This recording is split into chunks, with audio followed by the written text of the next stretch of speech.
کسی بیرونی ملک میں یا کسی سپر پاور کے ہاں.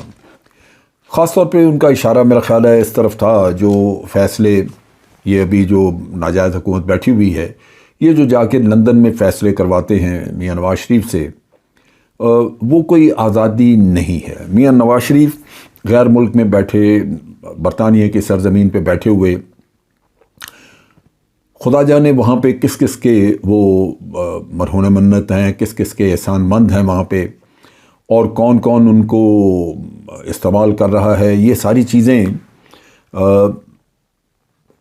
ایک لحاظ سے پاسبل ہیں، لیکن اس کے ساتھ ساتھ بہت بڑی بات ہے کہ ایک ملک کی تذلیل ہے، ایک آزاد ملک ہے، اس کا اپنا ایک دارالحکومت کیا موجود ہے، اس میں سارا سٹرکچر گورنمنٹ کا موجود ہے، اچھا یا برا یا جو بھی ناجائز گورنمنٹ آپ کہہ لیجئے.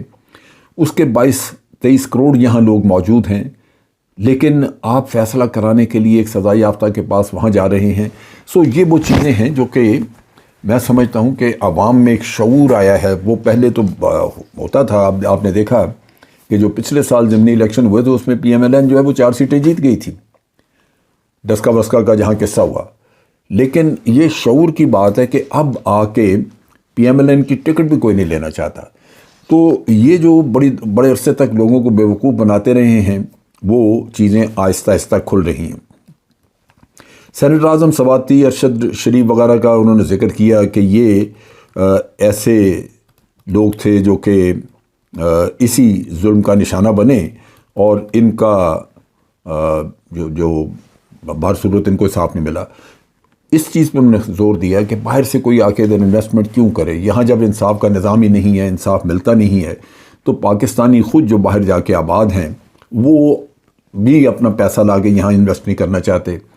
اور یورپین ملک اور دوسرے بیرونی ملکوں کا ذکر انہوں نے کیا کہ وہاں پہ تجارت یا انویسٹمنٹ اسی وجہ سے زیادہ ہے کہ وہاں انصاف کا نظام جو ہے وہ متحرک ہے، اور قانون سب کے لیے ایک جیسا ہے، برابر ہے، اور اس وجہ سے وہاں پہ اکانومی بھی ترقی کرتی ہے.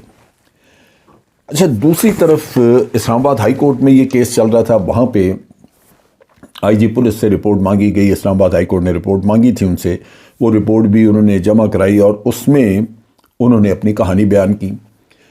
اب ساری دنیا جانتی ہے کہ 25 مئی کو جس طرح لوگوں کو ذلیل و خوار کیا گیا، جس طرح پی ٹی آئی کے ورکرز کو، لوگوں کو ان کا برا حال کیا گیا، اس میں کسی کو کوئی شک نہیں. لیکن جو اسلام آباد کی پولیس جو رپورٹ جمع کرا رہی ہے اس میں وہ یہ کہتے ہیں کہ جی پی ٹی آئی نے ہمیں پہلے بھی گارنٹی دی تھی کہ پرامن رہیں گے، لیکن 25 مئی کو انہوں نے خلاف ورزیاں کی.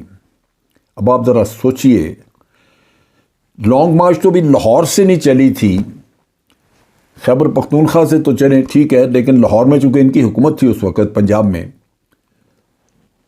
تو گھروں پہ جب چھاپے مارے گئے، لوگوں کو اریسٹ کیا گیا، راوی کے پل پہ روکا گیا، وہ وائلیشن تھی. یعنی اتنا شرمناک اور ڈھٹائی سے جھوٹ بولا جاتا ہے. کسی نے ان سے پوچھا نہیں کہ آپ رپورٹ جمع کرا رہے ہیں جی 25 مئی کو یہاں پہ ہوا. آپ تو شروع دن سے جہاں سے لانگ مارچ چلنی تھی وہیں سے ریاست نے جبر شروع کر دیا، کیونکہ حکومت وہاں پہ ان کی پی ایم ایل این کی تھی.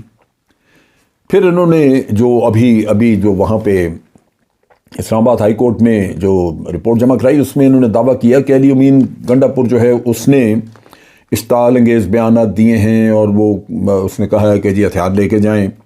اسی طرح پی ٹی آئی کے کسی رہنما کا کہہ رہے ہیں جی کہ اس نے وزیر داخلہ رانا ثناء اللہ کو دھمکی دی. یہ سب مفروضے جن کی بنیاد پہ، یعنی حقیقت یہ ہے کہ ہر لحاظ سے وہ چاہتے ہیں کہ اس لانگ مارچ کو کسی طرح تتر بتر کر دیا جائے، ختم کر دیا جائے، یا اس کو کم از کم کچھ نہیں تو اتنا کمزور کر دیا جائے کہ یہ اپنا مقصد حاصل نہ کر سکے.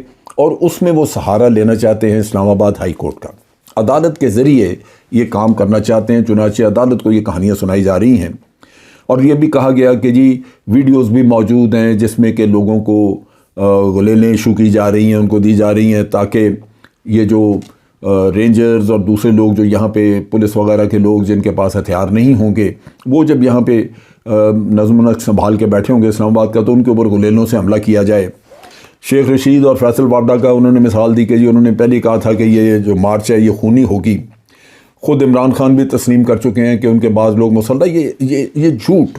اگر کسی وقت پہ کسی کے پاس کوئی ویپن ہے تو ویپن تو استعمال نہیں کیا. اگر کسی نے اپنے تحفظ کے لیے وہ ویپن رکھا ہے جس کا لائسنس اس کے پاس ہے تو وہ لائسنس اور وہ ویپن اس کے پاس ہے ہی اسی وجہ سے کہ اس نے اپنا تحفظ کرنا ہے. تو بہرصورت سپریم کورٹ میں جو رپورٹ دی گئی اس میں کہا گیا کہ جی ہمیں ان کو اجازت دینے کی کوئی پرابلم نہیں اگر ہمیں گارنٹیز مل جائیں. انہوں نے کہا سپریم کورٹ نے اپنے طور پہ بھی جو احکامات دیے ہوئے جس میں انہوں نے کہا کہ اجتماع جو ہے وہ قانونی حکومت کو ختم کرنے کے لیے نہیں ہونا چاہیے, وہ صرف احتجاج کے لیے ہونا چاہیے, لہٰذا یہ ان کو پابند کیا جائے. یعنی دوسرے لفظوں میں جو اس وقت ناجائز حکومت بیٹھی ہوئی ہے اس کو نہ کچھ کہا جائے. سو ڈپلومیٹک موومنٹ وغیرہ, ایئرپورٹ کے لوگوں کا آنا جانا, یہ جو ہے یہ چیزیں چلتی رہیں, وہ ٹھیک ہے, وہ چلیں گی. لیکن فائنینشیل گارنٹی مانگ رہے ہیں کہ جی یہ فائنینشیل گارنٹی ہمیں دیں کہ کسی چیز کو کوئی نقصان نہیں پہنچایا جائے گا. مطلوبہ ضمانت دے دیں تو وہ کہتے ہیں جی پھر کنٹینر بھی ہم ہٹا سکتے ہیں. ابھی تو کنٹینر ہر طرف لگائے ہوئے ہیں اور وہ مطالبہ کیا جا رہا ہے کہ عدالتی فیصلوں کے مطابق یہ لانگ مارچ ہونی چاہیے. اب ساری بات اتنی ہے کہ یہ لانگ مارچ جس کے بھی مطابق ہونی چاہیے, جو کچھ بھی آج یہ لوگ کر رہے ہیں یہ ایک مثال ہوگی, ایک پریسیڈنٹ ہوگا اور اس پریسیڈنس کو استعمال کیا جائے گا. کل کو یہ جب کوئی احتجاج کرنے کے لیے نکلیں گے جو آج حکومت میں بیٹھے ہوئے ہیں تو ان سے بھی مالی گارنٹیاں مانگی جائیں گی. ان کو بھی یہ سب کچھ دکھایا جائے گا جو پہلے ان سے نہیں ہوا. ان میں سے ہر کسی نے لانگ مارچ کیا, ان میں سے ہر کسی نے احتجاج کیا, جلسے کیے ہیں, دھرنے کیے ہیں. کسی نے ان کو نہ روکا نہ ان سے یہ گارنٹیز مانگی. ضلعی اتھارٹی جو ہے جیسے ڈی سی ہے اس سے آپ جلسے کے لیے یا جلوس کے لیے اجازت مانگتے ہیں اور وہ ایک قانونی رستہ جو اس میں جو نکات دیے ہوئے ہیں وہ تو ٹھیک ہے, وہ پورے کیے جاتے ہیں. لیکن اس کے علاوہ جو کچھ یہ آپ مانگ رہے ہیں, آج کہہ رہے ہیں, یہ وہ سب کچھ وہ ہے جو کل کو ان کو بھی بھرنا پڑے گا. اس لحاظ سے میں سمجھتا ہوں کہ ان کے جو اعمال ہیں وہ انہی کے گلے کا ہار بنیں گے. رہی بات یہ کہ لانگ مارچ یہاں پہنچتی ہے, خان صاحب نے یہ کہا کہ یہاں پہنچنے کے بعد, راولپنڈی پہنچنے کے بعد میں آئندہ کا لائے عمل دوں گا. اب وہ جب آ رہے ہیں یہاں پہ تو چیف آف آرمی اسٹاف کا جو عہدہ ہے وہ خالی ہوگا اس سے 2 یا 3 دن بعد, 29 کو خالی ہوگا, نیا چیف اس کے بعد لے گا. لیکن یہ 26 تاریخ کو یہاں آنے کا کہہ رہے ہیں. ہو سکتا ہے کہ چیف آف آرمی اسٹاف کی تبدیلی وغیرہ سے اس کا کوئی تعلق نہ ہو, کیونکہ خان صاحب نے اپنے آپ کو لا تعلق کیا. انہوں نے کہا جی جس کو بھی چیف لگانا لگائیں, میرٹ پہ لگائیں, یہ ہماری خواہش ہے. تو اس سے نظر یہی آتا ہے کہ وہ کوئی اس سے واسطہ نہیں ہے, چیف آف آرمی اسٹاف کی تبدیلی سے کوئی واسطہ نہیں ہے لانگ مارچ کا. بہرصورت 26 کو آ کے انہوں نے آئندہ اپنا لائے عمل دینا ہے. دیکھتے ہیں کہ اونٹ کس کر پہ بیٹھتا ہے. آج کے لیے اتنا ہی. افواج پاکستان زندہ باد, پاکستان پائندہ باد.